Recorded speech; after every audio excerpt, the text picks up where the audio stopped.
बेटा आज कल लास्ट लेक्चर में हम स्किन को पढ़ रहे थे, ठीक है। तो स्किन में हमने दो पोर्शन पढ़े थे कि right A note on structure of skin and right A note on function of the skin. Clear. हमने 8 फंक्शन पढ़े थे, किसके बोला? केमिस्ट्री के, अपना स्किन के। आज जो हम पढ़ने जा रहे हैं कि thermo regulation of body temperature, thermo regulation of skin, कि स्किन हमारे बॉडी के टेम्परेचर को किस तरह मेंटेन करती है। क्या क्या कहा? देखिए इसका क्या मतलब है। मेरा सवाल सुने। मैंने कहा कि स्किन का रोल रखें जिसकी मदद से वो हमारे जिस्म के टेम्परेचर को मेंटेन करती है। मेरे बच्चे याद रखना। तो यहाँ पर मैं 2 लफ्ज़ इस्तेमाल कर रहा हूँ कि मेंटेन करना। क्या मतलब है? बॉडी का टेम्परेचर आपको पता है कितना होता है? 37 सेंटीग्रेड 98.6 फ़ारेनहाइट, ठीक है। तो वो क्या कहता है कि आपका बॉडी का टेम्परेचर इतना होना चाहिए, ठीक है। लेकिन होता क्या है? होता क्या है कि जैसे गर्मियाँ हैं हमारे एनवायरनमेंट में, क्या है एनवायरनमेंट में, सर्दी क्या है, गर्मी बहुत ज़्यादा है, ठीक है। और सर्दियों में क्या होती है कि बॉडी का टेम्परेचर क्या होता है, जो एनवायरनमेंट का टेम्परेचर होता है, एनवायरनमेंट का टेम्परेचर क्या होता है सर्दियों में? कम होता है। और गर्मियों में क्या होता है? ज़्यादा होता है। लेकिन हमारे जिस्म का टेम्परेचर तो यही होता है। बात समझ लिए? देखिए विंटर में, और ये देखिए समर में जो है एनवायरनमेंट का टेम्परेचर क्या होता है? ज़्यादा होता है। जैसे आज मुल्तान का 41 सेंटीग्रेड है, ठीक है। और सर्दियों में क्या होता है? मुल्तान में 25 सेंटीग्रेड होता है, ठीक है। बॉडी से कम होता है। चाहे सर्दी हो चाहे गर्मी हो, बॉडी का टेम्परेचर ये नॉर्मल ही रहता है। सवाल पैदा रहता है कि ये नॉर्मल कैसे रहता है, ठीक है। बॉडी किस तरह हमारे, देखिए सीधी सी बात है कि जब बॉडी का टेम्परेचर 37 से ज़्यादा होगा तो स्किन जो है ना हीट को लॉस करेगी। हीट लॉस क्या हो जाएगा? इंक्रीज हो जाएगा। हीट लॉस क्या हो जाएगा? इंक्रीज हो जाएगा। और जब बॉडी टेम्परेचर कम हो रहा होगा एनवायरनमेंट का, तो हीट लॉस को वो कम कर देगा, ठीक है। तो इसको समझने के लिए पहले हमें ये समझना ज़रूरी होगा कि हीट प्रोड्यूस कैसे होती है। पहला सेशन क्या होगा? हीट प्रोड्यूस कैसे होती है। हाँ जी, कैसे होती है आप बताएंगे? जब हम खाना खाते हैं तो जो फूड डाइजेस्ट होती है, फिर उसके बाद अमाइनो एसिड, फैटी एसिड बनते हैं, और उसके बाद उनकी मेटाबॉलिज्म होती है। उनकी क्या होती है? मेटाबॉलिज्म। जब मेटाबॉलिज्म होती है तो कार्बन डाइऑक्साइड, वाटर और साथ में एनर्जी प्रोड्यूस होती है। तो वहाँ पे हीट प्रोड्यूस होगी। जितनी मेटाबॉलिज्म ज़्यादा होगी उतनी हीट ज़्यादा होगी। जितनी मेटाबॉलिज्म क्या होगी? कम होगी, उतनी हीट क्या होगी? कम होगी। मेरे बच्चे समझ आई है? तो सबसे ज़्यादा कौन से ऑर्गन है जहाँ पे मेटाबॉलिज्म हो रही है? वैसे तो हर सेल में होती है, सबसे ज़्यादा लीवर में हो रही है। लीवर में और मसल्स में मेटाबॉलिज्म हो रही है। तो इससे हीट प्रोड्यूस होती है, इससे हीट प्रोड्यूस होती है। मेरे बच्चे समझ आ गए ना? तो एक लफ्ज़ समझ आ गई ना, मेटाबॉलिज्म। मेटाबॉलिज्म। फिर इसके बाद क्या होती है कि जी हीट लॉस। हीट लॉस, देखिए आपके जिस्म में हीट प्रोड्यूस हुई है तो वो लॉस कैसे हो सकती है? प्रोडक्शन के लिए तो मेटाबॉलिज्म का कहा, फूड से। और अब हीट लॉस कैसे होगी? हीट लॉस कैसे होगी? देखिए आपको पसीना आया, ठीक है, तो पसीने से आपको फिर जैसे देखेंगे आपको ठंडक महसूस होगी, क्योंकि जब स्वेटनिंग होती है तो एवापोरेशन का प्रोसेस होता है। एवापोरेशन क्या होता है? लिक्विड का वेपर्स में कन्वर्ट होना। लिक्विड का वेपर्स में कन्वर्ट होना एट रूम टेम्परेचर पर। तो उससे कूलिंग पैदा होती है। उससे क्या पैदा होती है? कूलिंग पैदा होती है। आप कभी भी नहाकर पंखे के नीचे बैठ जाएं तो आपको ज़्यादा कूलिंग महसूस होती है। क्यों कूलिंग महसूस होती है? क्योंकि एवोपरेशन का अमल बढ़ जाता है। एवोपरेशन का अमल, तो आपका क्या ख्याल है, जब स्वेटिंग ज़्यादा होगी तो हीट लॉस ज़्यादा होगा कम होगा? हीट लॉस ज़्यादा होगा। क्लियर हो गया? किस प्रोसेस के थ्रू? एवोपरेशन के थ्रू। Is clear? अच्छा, फिर एक और तरीका भी होता है जो हमने लास्ट लेक्चर में पढ़ा था। हमने पढ़ा था डर्मिस, एपिडर्मिस डर्मिस और हाइपोडर्मिस। हाइपोडर्मिस में हमने क्या कहा था कि ब्लड वेसल्स होती हैं, ब्लड वेसल होते हैं। जब हीट लॉस, हीट प्रोडक्शन ज़्यादा हो जाती है तो स्किन की तरफ जो ब्लड वेसल होती है उनका ल्यूमन क्या हो जाता है? बढ़ जाता है। इसको हम क्या कहते हैं? वेज़ोडाइलेशन। क्या कहते हैं? वेज़ोडाइलेशन। और जब वेज़ोडाइलेशन होगी तो ब्लड फ्लो क्या हो जाएगा? बढ़ जाएगा। और जब ब्लड फ्लो ज़्यादा हो जाएगा, हीट लॉस क्या होगा? ज़्यादा हो जाएगा। इसीलिए तो आपकी स्किन रेडिश हो जाती है। क्लियर? ब्लड फ्लो के ज़्यादा होने से। अब होगी हीट। अब आपके जिस्म में बॉडी चाहता है कि आपने हीट को लूज नहीं करना, तो उसमें क्या होगा? पहला काम क्या होगा? एवोपरेशन, स्वेटनिंग का अमल क्या हो जाएगा? कम हो जाएगा, डिक्रीज हो जाएगा। और जो ब्लड वेसल्स हैं वो क्या हो जाएंगी? वेजो कंस्ट्रिक्शन हो जाएंगी। ब्लड फ्लो क्या हो जाएगा? कम हो जाएगा। हीट लॉस भी कम हो जाएगा। मेरे बच्चे समझ आई है? तो दो लफ्ज इस्तेमाल कर रहा हूँ, स्वेटनिंग और ब्लड वेजो कंस्ट्रिक्शन और वेजो डायलेशन। ये दो प्रोसेस है। ठीक है? अब मैं बैठा हूँ, मैं बैठे बैठे खुद को ऐसे सोचूं कि मुझे पसीना आ जाए, तो ऐसा नहीं होगा। ऐसा होगा? कभी नहीं होगा। तो फिर क्या होगा? तो इसको कौन कंट्रोल कर रहा है?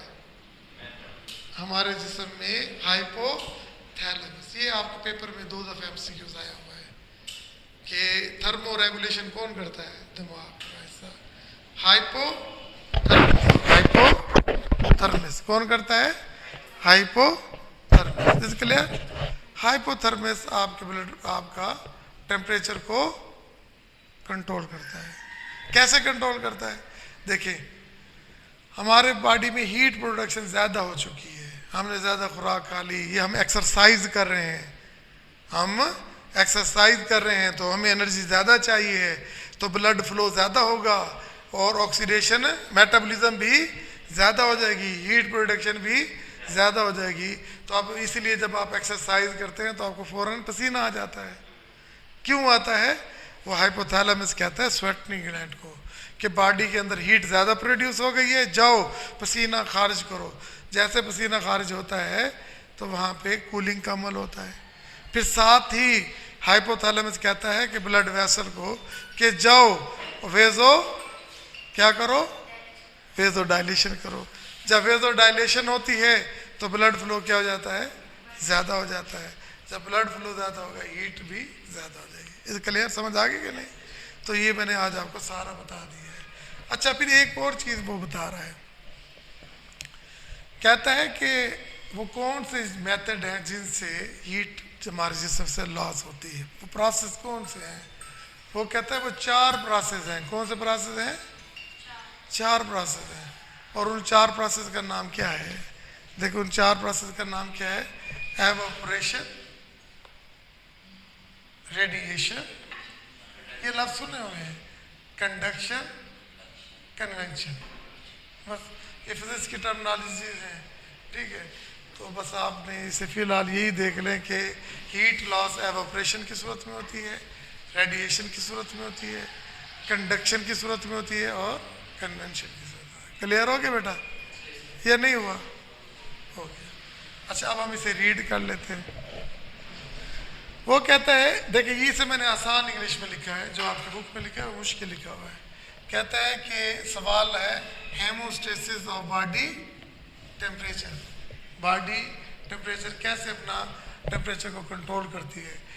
कहता है even with the change of temperature of environment, हत्ता कि जब भी एनवायरनमेंट के टेम्परेचर में तब्दीली रोनुमा होती है, टेम्परेचर ऑफ द एनवायरनमेंट में तब्दीली होती है, the humans body temperature remain constant. ये वाली बात की है मैंने कि कि जब भी एनवायरनमेंट का टेम्परेचर चेंज होता है, ज़्यादा हो या कम हो, लेकिन बॉडी का टेम्परेचर क्या होता है, मेंटेन रहता है। क्या रहता है? हाँ, हेल्दी कंडीशन में, ठीक है। एंड स्किन, और ये सब काम करने में skin play very important role. Skin बहुत अहम रोल अदा करता है, ये मैंने पहले कह चुका हूँ। For the maintenance of body temperature there should be a balance, there should be a balance.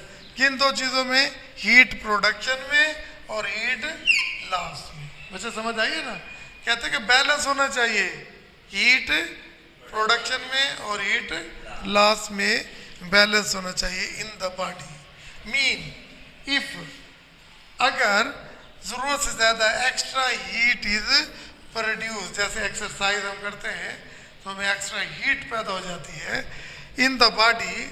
जब extra heat in the body पैदा होती है तो same amount of heat, same amount of heat should be lose, should be lose, ठीक है। तो जितनी extra energy पैदा होती है उतनी अमाउंट में हीट को लूज होना चाहिए। ये बात समझ आ गई आपको? अब नेक्स्ट चलते हैं कि जी हीट की प्रोडक्शन क्या थे। देखिए ना, बैलेंस किस में कहा? हीट प्रोडक्शन में और हीट लॉस में। तो अब हम पढ़ते हैं कि हीट प्रोड्यूस कैसे होती है। एक प्रोसेस याद रखना है, ड्यूरिंग द मेटाबॉलिज्म।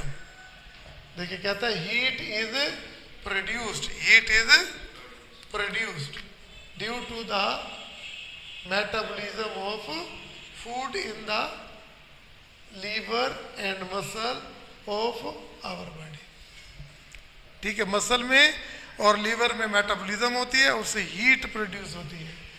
जब हमारे बॉडी में मसल जो है ना वर्क मोर करते हैं, ज़्यादा वर्क करेंगे तो ज़्यादा हीट प्रोड्यूस होगी। जैसे कि एक्सरसाइज में हम एक्सरसाइज करते हैं, हमारे मसल की मूवमेंट ज़्यादा होती है, मसल की एनर्जी ज़्यादा चाहिए होती है, ब्लड फ्लो वहाँ ज़्यादा हो जाता है, और साथ साथ क्या होता है, वहाँ पर मेटाबॉलिज्म ज़्यादा होती है तो एनर्जी ज़्यादा प्रोड्यूस हो जाती है।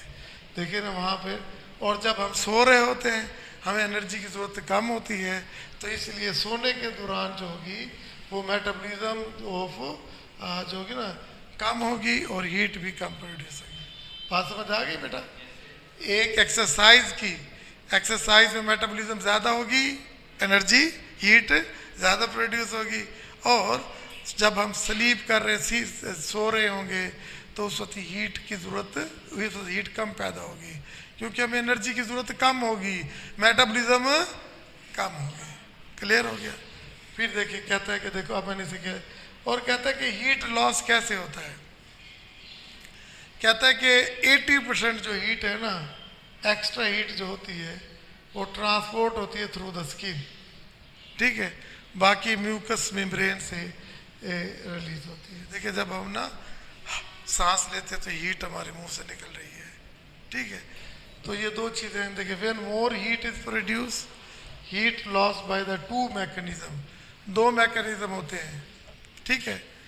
कैसे? एक बाय स्वेट, पसीने के, और दूसरा ब्लड वेसल के वेजो कंस्ट्रक्शन होने से और रिलैक्सेशन होने से। यही कहा था ना, अगर हीट को लॉस करना है तो पसीना पैदा होगा, ठीक है, और हीट लॉस हो जाएगी।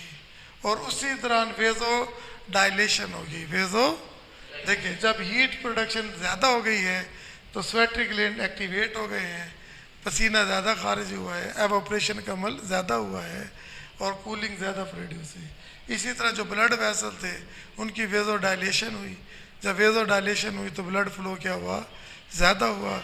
जब ब्लड फ्लो ज़्यादा हुआ तो हीट लॉस भी ज़्यादा होगा। एंड वाइस वर्सा मैंने लिख दिया, आप खुद लिख सकते हैं। जब आपके जिस्म को हीट चाहिए होगी तो वहाँ पे स्वेट क्या होगा? कम पैदा होगा, ठीक है। वहाँ पे वेजो डायलेशन की जगह क्या होगी? वेजो कंस्ट्रिक्शन होगी। Blood flow to the skin क्या हो जाएगा? कम हो जाएगा और हीट लॉस भी कम हो जाएगा, ठीक है मेरे बच्चों। अब वो कहता है कि ये जो हीट का लॉस होना और हीट का रिटेन करना, ये कौन कंट्रोल करता है? वेजो डायलेशन को और स्वेटनिंग के अमल को कंट्रोल कौन करता है? देखो ना, हीट ने इसी से मेंटेन होना है ना। अब इसको कौन कंट्रोल करता है? तो वो कहता है हमारे ब्रेन में जो है ना हाइपोथैलेमस। कौन है भाई? ब्रेन के तीन हिस्से हैं, फॉर ब्रेन, मिड ब्रेन और हिंड ब्रेन। जो फॉर ब्रेन है उसके तीन हिस्से हैं, सेरिबेलम है, थैलेमस है और हाइपोथैलेमस है। तो ये आपका हाइपोथैलेमस है, ठीक है। तो हाइपोथैलेमस जो है ये आपका कंट्रोल करता है। अच्छा, वो जो चार प्रोसेस हैं, हीट लॉस चार सूरतों में हो सकती है। किसमें? एवापोरेशन में, रेडिएशन में, कंडक्शन में और कन्वेक्शन में, ठीक है। और कंट्रोल कौन करता है? हाइपोथैलेमस। हाइपोथैलेमस कैसे करता है? जब हीट को लॉस करना हो तो उस वक्त ये हुक्म देता है किसको? स्वेटरी ग्लैंड को, कि अपना सीना ज़्यादा खारिज करो, और ब्लड वेसल को कहता है कि भाईजान आप इवेजो क्या कर दो? डायलेशन कर दो, ठीक है। और फिर जब वो देखता है कि अब बॉडी का टेम्परेचर मेंटेन हो गया है, अब हीट लॉस को रोकना है, तो वो क्या करता है? स्वेटरी ग्लैंड को कहता है कि जी आप पसीना मत पैदा करें या कम पैदा करें, और साथ में जो है ब्लड वेसल को कहता है कि अब आप डायलेट नहीं बल्कि वेजो कंस्ट्रिक्शन करें। जब वेजो कंस्ट्रिक्शन होगी तो ब्लड फ्लो कम होगा और हीट लॉस भी कम होगा। तो it is all about today lecture. बड़ा सिंपल लेक्चर और बहुत इंपॉर्टेंट है। तो ये गुज़श्ता 3-4 में हर दफ़ा 5 नंबर का सवाल, 1 और 1-2 MCQs आ जाते हैं, ठीक है जी। अल्लाह हाफ़िज़।